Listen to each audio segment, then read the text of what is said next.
안녕하세요. 뽀족스람 채널에 다시 오신 것을 환영합니다. Ya, halo guys, selamat datang kembali di Pojok Seram. Ini sambungan film 0,00 MHz part 2 ya. Ayo kita mulai.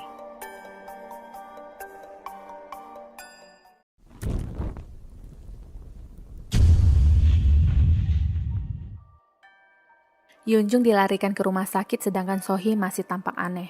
Mereka akhirnya memutuskan untuk menginap di hotel, sedangkan Tae-soo memutuskan untuk tetap di rumah sakit menunggu Yunjung. Di kamar, Han-suk memutar kembali video rekaman mereka selama di rumah hantu itu. Dia lalu menghubungi seorang produser dan menawarkan hasil karyanya tersebut. Di kamar lain, Song-yeop terlihat gelisah dengan tidurnya. Sebuah lemari tiba-tiba terbuka dan seorang anak kecil dengan luka di kepala mencekiknya. Ternyata dia hanya bermimpi, tetapi di lehernya seperti ada bercak kemerahan. Tae-soo kembali ke rumah sakit dan menawarkan bantuan untuk menjaga Yunjung dan menyuruh Tae-soo untuk beristirahat, tapi sesungguhnya dia mempunyai niat busuk lainnya. Han-suk diam-diam ternyata suka dengan Yunjung. Aku bingung deh kenapa kamu lebih memilih Tae-soo daripada aku. Padahal aku ganteng, wangi, dan berbakat. Nah si Tae-soo, mau dilihat dari penjuru manapun gak ketemu bagusnya. Apalagi bulu hidungnya itu lo gak nahan, balapan pengen keluar dari hidung. Mendengar itu, Yunjung tiba-tiba membuka mata. Yuk deh sama abang aja ya, tak nikahin pasti. Han-suk pun mupeng dan mencium Yunjung. Mata Yunjung kembali berubah tak berpupil. Rambut yang keluar melalui mulutnya seakan menjerat Han-suk. Di tempat lain, Sang-yeop menceritakan kepada Sohee bahwa dia bermimpi buruk ada seorang anak kecil yang mencekiknya. Sang-yeop mendapat telepon dari seseorang dan mengabarkan bahwa Yunjung sudah sadar. Mereka pun segera ke rumah sakit. Tae-soo pun bertanya kemana Han-suk. Sang-yeop mengaku tidak melihatnya di hotel, bahkan dia tidak menjawab telepon ketika dihubungi. Malamnya Yunjung sudah diperbolehkan keluar dari rumah sakit. Sohee tersadar jika di lengannya terdapat bercak garis merah. Di dalam kamar, mata Yunjung pun kembali memutih. Sohee yang mencurigai sesuatu menanyakan kunci kamar Han-suk kepada resepsionis. Sang-yeop yang sedang di luar mendapat telepon dari Yunjung yang menyuruhnya untuk ke kamar sekarang. Di waktu yang sama, dia melihat Tae-soo yang pergi terburu-buru. Sang-yeop pun menghampiri kamar Yunjung. Di sana, Yunjung bertingkah aneh seakan menggendong bayi. Dengan mata tanpa pupilnya, dia pun berjalan ke arah Sang-yeop dan berteriak seakan-akan dagunya itu ditarik oleh sesuatu. Tae-soo yang pergi mengendarai mobil pun terlihat kacau. Dia berbicara sendiri sambil berucap maaf, tapi itu bukan salahku. Kau yang meloncat ke depan sambil sesekali tertawa dan berteriak. Dilihat dari cara berkendaranya pun seakan ada yang menghalau penglihatan di depannya. Sosok seseorang yang dipenuhi darah itu muncul dan Tae-soo pun mengalami kecelakaan.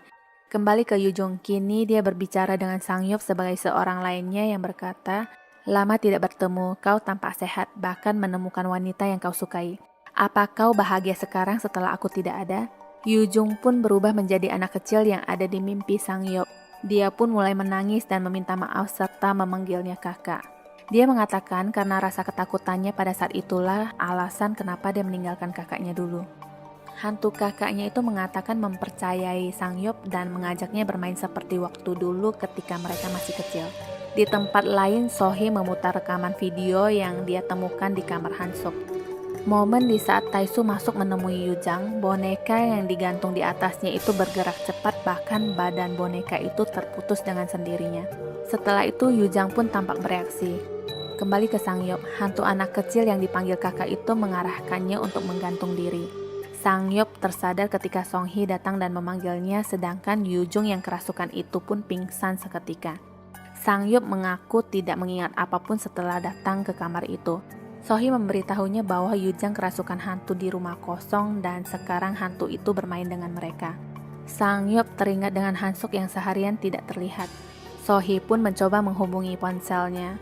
Karena bunyi dari ponselnya itu, seseorang menemukan dia dalam kondisi sudah meninggal di dalam kolam renang. Sang-yeop dan Sohee pun terkejut melihat mayat Han-suk. Di lain tempat, Tae-soo juga ditemukan meninggal. Sohee pun mengatakan kepada Yujang bahwa hantu yang merasukinya mendorong Tae-soo dan Han-suk untuk bunuh diri. Hantu itu muncul di saat Yujang tertidur dan saat momen berikutnya, mungkin target selanjutnya adalah mereka berdua. Sohee dan Songyup memperlihatkan bekas garis merah yang mereka dapatkan. Sohee lalu bercerita bahwa ibunya adalah paranormal dan sering mengatakan jika kau kerasukan, hantu akan berusaha bertahan. Kau bisa berusaha kabur tapi itu tidak ada gunanya. Sohee berpikir masih ada satu cara, yaitu mereka harus kembali ke rumah itu. Sampailah mereka di rumah tersebut. Sohee menyuruh Yujang dan Songyup turun duluan dan dia akan menyusul nanti. Sohee menelepon ibunya. Ibunya langsung menanyakan keberadaannya dan mengingatkan dia untuk kembali dan tidak berbuat bodoh. Karena sebelumnya ibunya ditemui oleh arwah neneknya dan mengingatkan agar menghentikan Sohee karena dia dalam bahaya.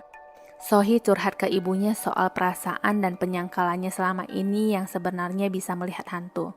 Di saat seperti ini dia merasa tidak punya pilihan dan harus dihadapi. Setelah itu dia pun meminta maaf kepada ibunya dan mematikan ponsel.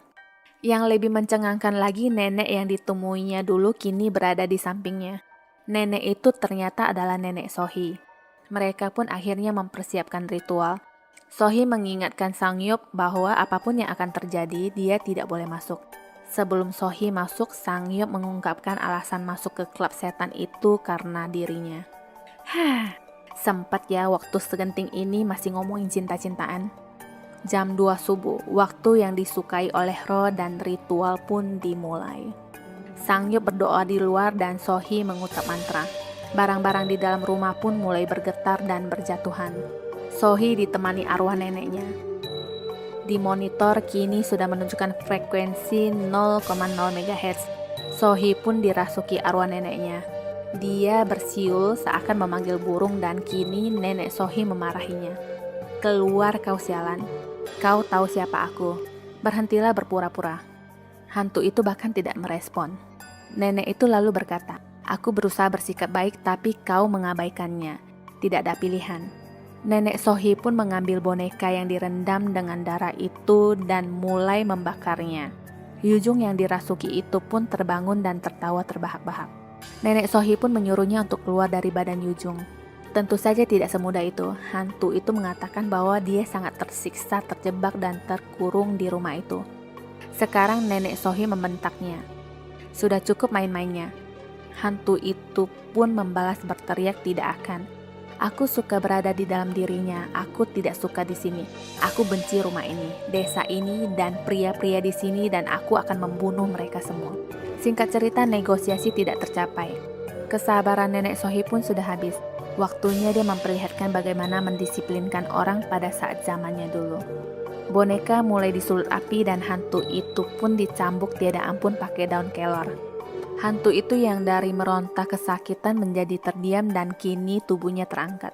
Ketika terjatuh lagi ke lantai, si nenek lanjut hajar lagi sambil mengatakan, kau tidak bisa menipuku, keluar. Badan Yujung pun terpental ke sana kemari. Songyup yang menyaksikan dari monitor mulai cemas ketika layar monitornya tertutup sehingga dia tidak bisa lagi menyaksikan kehebatan wanita kesukaannya itu. Di dalam, hantu itu masih terus disabet dan terhenti ketika Yujang yang terpental lalu memuntahkan darah sedangkan nenek Sohee juga sudah kehilangan tenaga. Semua lilin tiba-tiba padam. Nenek Sohee juga sepertinya sudah meninggalkan raga Sohee, tapi Yujung masih dirasuki hantu dan kini giliran dia yang menakut-nakuti Sohee. Kepalanya diputar ke belakang dan tertawa terbahak-bahak. Di luar, Songyup berhalusinasi seakan mendengar kakaknya yang meminta tolong dengan memanggil namanya. Dia pun melangkah masuk ke rumah dan menyerang Sohee di mana yang tampak di matanya adalah Sohee yang mencoba mencekik kakaknya. Sohee mencoba menyadarkannya. Di belakang Songyup, Yujung tampak mengeluarkan sesuatu dari mulutnya. Songyup tersadar ketika Sohee mengatakan kakaknya telah memaafkannya. Sesosok kepala dengan rambut panjang dan mata merah berada di hadapan mereka sekarang. Mereka pun segera berlari keluar tapi sayang kaki Songyup ditarik masuk dan pintu langsung dikunci kembali oleh rambut-rambut gak jelas itu. Sohee menyuruhnya untuk membakar boneka tersebut. Songyup mendapati bonekanya tetapi dia tertarik masuk ke sebuah lubang. Beruntung Songyup masih dapat menyalakan lighter dan membakar boneka tersebut bersama dengan rambut-rambutnya. Mereka pun akhirnya selamat dari kejadian itu. Songyup pun akhirnya berpacaran dengan idolanya Sohee. Di saat Sang-hyuk menerima telepon dari seseorang, So-hee mengakses laptopnya dan memutar sebuah video di mana Sang-hyuk yang seperti ditarik ke dalam lubang dengan kondisi sangat kesakitan. Sang-hyuk kembali dan memanggil So-hee dengan menepuk pundaknya. So-hee pun menunjukkan sorot mata yang ketakutan. Tamat.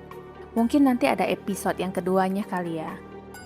시청해주셔서 감사합니다. 구독과 좋아요, 공유 잊지 마시고요. 다음 영상 알림을 위해 알람 설정도 부탁드립니다.